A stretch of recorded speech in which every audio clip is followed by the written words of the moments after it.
Well, let's turn our attention to Ukraine, which of course is being used as the sponge really to soak up everybody's attention. Everything is about Ukraine, but things are clearly not going right. So let's have a look at the BBC. This is their sneering headline page on Ukraine, and of course they've made very big of the fact that the Russians have decided to send some musicians to entertain the troops. It's coming up to Christmas. This is a very normal thing for any military force to do, but for the BBC this is an opportunity for a further sneer at anything to do with Russia. But quite an interesting mix of articles, because it's clear that the agenda is beginning to stumble as things don't go right in Ukraine. And of course what's been happening again over the last few days is another great Russia missile attack on Ukrainian infrastructure, and the Ukrainians now freely admitting that over 50% of their electrical supply systems are down, and also water is now becoming a problem as Russia attacks the infrastructure. But let's remember, of course, that Russia is not alone in this tactic. It's been used many times, particularly by the US and UK and the NATO allies, be it in Iraq or in wars inside Europe itself, Serbia being one of them. And there's nothing special, but clearly these attacks are doing damage. But it's surprising because a little while ago we were being told by a great many people across Western media that Russia was running out of missiles. Let's have a look at this brief clip. That the Russians are running out of missiles. What's your take? Yes, I mean, that's been said for a little while, partly because they're using missiles improvised for other purposes. We've seen missiles slamming into buildings, which are sea-based missiles. They're anti-ship missiles carrying sort of an 8-ton warhead. An 8-ton missile with a half-a-ton warhead intended against aircraft carriers. We've seen surface-to-air missiles meant to be anti-aircraft missiles used against ground targets. And the Russians don't have that many, it seems, caliber Tomahawk, like cruise missiles, ship-launched cruise missiles, which they are using. They used a few yesterday. But if they had more, I'm sure they would use more. And the problem is that they seem to be running out of the components that they need for these things, because they've been under sanction for quite a long time. Well, there we are. That was going back to October. I have to say, I think that particular gentleman from King's College, Mr. Clark, was talking utter nonsense, and of course now we can see the reality. Nothing he's talked about has come true. But perhaps we can bring Patrick Henningsen on screen. Patrick, what are your thoughts about that little clip? It just echoes everything we see every time the think tanks, the mainstream media, the experts, the military experts. And to me, it's quite staggering. And in fact, it's a bit sad that you see ex-generals, ex-brigadier generals, lieutenant colonels, rear admirals in some cases, coming on and giving a depiction of the conflict in Ukraine that is so divorced from reality. And you can only draw one conclusion from that, and that's that they're being marinated in their own propaganda. They're not reading any Russian reports. They're not reading the German press or the Hungarian press or anything. They're just basically listening to UK and US media reportage. And if you do that, you're going to get a very distorted, if not completely nonsensical view of the conflict. So you're not going to have any sense of scale or who's doing well and who's not doing well. And so again, marinated in your own propaganda, bunkered up in your own echo chamber. And I might add that the losses on the Ukrainian side for hardware is absolutely staggering in the last couple of months. And to say that Russia doesn't have caliber missiles, Russia has not deployed even a small percentage of the missiles that they have, nor have they even really deployed their Air Force to run any sorties, not even to the level that they're using it in Syria. And that's a low intensity conflict compared to this Ukrainian conflict. And I might add, Brian, on your previous point, that Ukraine has attacked Russian infrastructure already, oil refineries in Belgorod, or the Kerch Strait Bridge, or other targets inside Russia. So that's effectively, the gloves are off at that point. And so Russia has always responded in kind, and always in response to those types of incidents or things similar to that. So they're sending the message to the Ukraine, to the US and NATO: if you're going to up the ante, then we're going to up the ante. So it's like for like, it's reciprocal. Okay, Patrick, thank you very much for that. Well, let's have a look at the harsh reality of the ammunition situation, and it's not looking particularly good for the West. So we can just bring in a number of different articles here, all talking about the US, the Europe, the UK running out of weapons. We simply do not have any more weapons to be given to Ukraine, and this is because of the huge quantity of ammunition and weapon systems that Ukraine has used up. But this is the real lesson, that of course Ukraine is now desperately short of munitions. The Ukrainian officials are saying so on a fairly regular basis. They are running out, and the West is not in a position to re-equip them. So this war is only going to go in one direction from here on. Let's have a look at some of the other comments here. So we've got the Guardian, Russia-Ukraine war at a glance, what we know on day 299 of the invasion. Britain to announce major new artillery package for Ukraine. Ukraine says Russian shelling targeting Kherson as its forces continue to hold on to Bakhmut. Well, this is the meat of the article, which says that Rishi Sunak has promised hundreds of thousands of rounds of artillery ammunition next year under a 250 million contract that he claims will ensure a constant flow of critical artillery ammunition to Ukraine throughout 2023. This is a very interesting claim. It's too little, much too late, but of course we also know that the UK cannot provide its own military with enough ammunition, and so how they're going to supply Ukraine is going to be very interesting. But of course Ukraine wants more. So here we have Zelensky saying that he needs a reliable air defense shield to make Russian terror impossible. These were some of his comments. On Monday, there'll be a meeting of the leaders of the northern European countries, Great Britain, Finland, Latvia, Lithuania, Estonia, Iceland, the Netherlands, Sweden and Norway. These are our extremely important friends, important partners and effective assistants in our defence. Therefore, we're preparing several new proposals from Ukraine on how to strengthen all of us, all of the countries of Europe. So Zelensky is absolutely alongside us. We can trust him to defend us, or maybe not. But he goes on. Let's have a look at the Freedom article here. Reliable air defense shields will make Russian missile terror impossible. This will mean security for millions of people, was what he had to say. And why has all this come up? Well, it's come up because, of course, the damage to the Ukrainian, particularly electrical supply systems, is now so great that effectively there's breakdown in the country. But this article, of course, is propaganda in itself. It begins by saying that the plan is to restore electricity to almost 6 million Ukrainians, as if this was a minor attack which has been brushed off. But if you read the second paragraph, you'll see there's city area after city area listed, and of course there is no power in those regions. So here we are, dear partners. Find an opportunity to give Ukraine reliable protection for our sky, a reliable air defense shield. You can do it. You can provide protection to our people, 100% protection from these terrorist Russian strikes. When this happens, the main form of Russia terror, missile terror, will become simply impossible. And this will mean safety for Ukrainians, safety for millions of people, and a strategic restructuring of the entire military situation. The fewer opportunities Russia has for terror, the more opportunities we will have to restore and ensure peace. Well, of course, this is complete nonsense, because Zelensky's still not realised that his allies cannot provide these systems.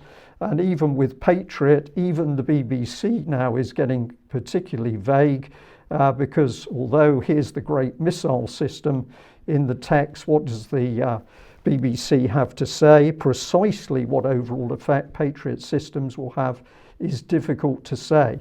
Well, the comment to that is really too right, because we believe that there are only going to be 2 systems supplied, and of course they're not able to defend the vast areas of Ukraine against those missile attacks.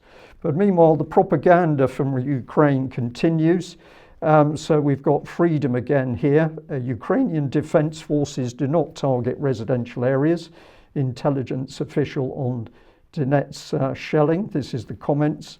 But if we look at what's coming out on social media, and this is accurate reporting, this particular one is talking about attacks on stadiums in the Donbass arena in the last 2 hours. So that was virtually 24 hours ago now. And the poster had pointed out this was on the day of the final of the World Cup 2022. And if we have a look at people, journalists who've actually visited the area, this just happens to be Patrick Lancaster, but there are others, they're absolutely talking about Ukrainian attacks on civilian infrastructure. But what does the Ukrainian ministry say? We can assure you that the Ukrainian defense forces, of course, do not fire and do not target residential areas. Well, this is pure lies. And of course, this is the material that is pumped out on a daily basis by the BBC. If we go deeper, and UK Column over the last few days has been starting to do this, we can see a large number of organisations that have been working over many years to restructure Ukrainian politics and society. And we just continue this theme today with this little look at elections. Let's just watch this video clip. Welcome, I'm Antonina Antosha and you are watching Head to Head with UATV. Ukrainian and international election observers have announced that the July 21st parliamentary election in Ukraine was held in a fair and competitive manner. According to the preliminary results, 5 political parties were elected to the 9th convocation of the Verkhovna Rada. In particular, Servant of the People Party, the opposition platform For Life, European Solidarity, Batkivshina and Holos. To talk more about the assessment of these elections, we are joined in the studio today by Dr. Olga Onuch. She is an associate professor in politics at the University of Manchester, an associate member of Nuffield College. Hello, and thank you for joining us. Thank you for having me. So you've been watching the process of the parliamentary elections in Ukraine very closely. What are your impressions? Well, I think most importantly, we need to stress this was a free and fair election, amongst one of the most free and fair that we've seen in Ukraine to date. So I think that's important. And this is a dramatic shift in parliamentary politics in Ukraine. We've never seen something like this. We've never seen a party get an outright majority in this way. We'll talk about this later. Yeah, so these are the most important things, I think, that things are changing. Things are changing dramatically. And some of the politicians may have not learned their lesson from the presidential elections, it seems. And they paid the price. Could you dwell a little bit more on that? Well, I mean, there was an obvious dramatic failure of many presidential campaigns a few months back, right? Losing with a 73% in the case of the former president, Petro Poroshenko. It's dramatic. And clearly the electorate was saying, we are unhappy with the way you run politics and what you propose to us in campaigns. You're not listening to us. And that was this. So a lot of us that observe politics in Ukraine, we were looking at this moment and trying to explain to the general public in the West, certainly, it wasn't necessarily about just Zelensky and how great he was, but it was also about how dissatisfied people were with what. Mainly it was. Right, exactly. And then it seems that no lessons were learned, right? The campaigns did not turn to the issues that the median voter in Ukraine cares about. The campaigns did not focus on bread and butter issues for the most part. They did not focus on the fact that in the last 5 years, many people have become poorer. So an interesting little presentation by that lady, and I wonder whether our audience picked up on some of the points that I saw, because supposedly she's talking about the elections, but actually once she is given free rein, she is talking about the campaigns which actually changed the result of the elections. So who is this lady and why should we pay attention to people like her? Well, let's bring her on screen, Olga Onuch. And you can find details here on her website. She said she grew up in the art communities of Warsaw, Kiev and Toronto and New York. So in my book, she's an internationalist. But if we look in and look a little bit in a little bit more detail, she's happy to say that she spent much of her teens working with the Open Society Foundation's Soros Centres for Contemporary Art. And if you get deeper into her own words, and I encourage people to go and do this, you will start to see that what this lady actually is an activist.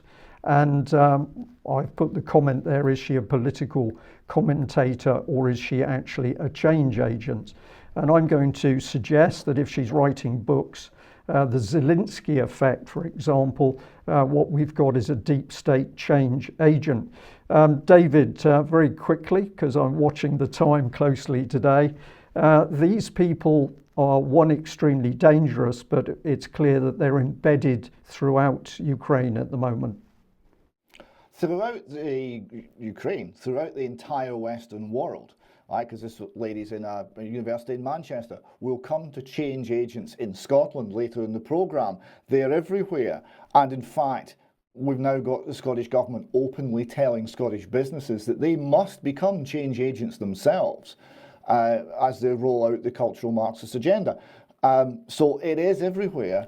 They've had the long march through the institutions, and now everywhere you look, every stone you lift, there's a little bug running away, and it's more of this woke ideology, and it has a certain belief system, it's religious in its nature, and it's very, very toxic. Yes. Well, of course, change agents come in many different shapes and sizes, but let's bring possibly another one on screen and have a look at what Archbishop of Canterbury Welby has been up to. I think the other thing that struck me was seeing the site of the mass grave at Bucha, the photos of what had been done to the people there, the rape, the massacres, the torture by the occupying Russian forces, and hearing from those who are studying the ideology which is driving these attacks, that it is an ideology of conquest, and it wants Ukraine less worried about the people, but very worried about getting historic Ukraine back, and realizing how important it is that we support the Ukrainian effort, because essentially they are, if they go, it's not going to stop from their ideology. So David, in my book, he wants to send more weapons and munitions to Ukraine. He's certainly not talking about providing medical supplies. He doesn't mention the word peace at all. But earlier in that clip, and encourage people to watch it, in my book, he is mocking the crucifixion. But should we trust this man, do you think? Well, he's not engaging in critical thinking, right? I mean, the Bucha massacre is kind of the Ukraine crisis, the Ukraine war in microcosm. Who did it? Now, he's repeating and completely uncritically accepting the Western and Ukrainian narrative. It was the Russians. The information that we've seen, the timing, the nature of the bodies, the condition of the bodies, all suggest that this happened after the Russians left. Partly the fact that all the bodies were carrying bags that were handed out by the Russians, and they were therefore could be seen as people who were collaborating with the Russians. Why would the Russians kill them? It was a very, very odd situation. At the very least, there is uncertainty as to who carried out this atrocity. There is a very good case to say, well, it was the Ukrainians. Now, if it was the Ukrainians, that presumably completely reverses everything he just said, and the policy he's advocating for the entire Western world as well. So you think he would be careful to get it right. You think he would be more responsible. But no, he just accepts the talking point and on he goes. And on he goes. Well, let's just remind the audience of the sorts of friends that Justin Welby keeps. And this was a picture from the Ecumenical News a little while ago. This was 2015. and there he is mixing it with the internationalist bankers. So I think this man's agenda has got to be looked at very carefully.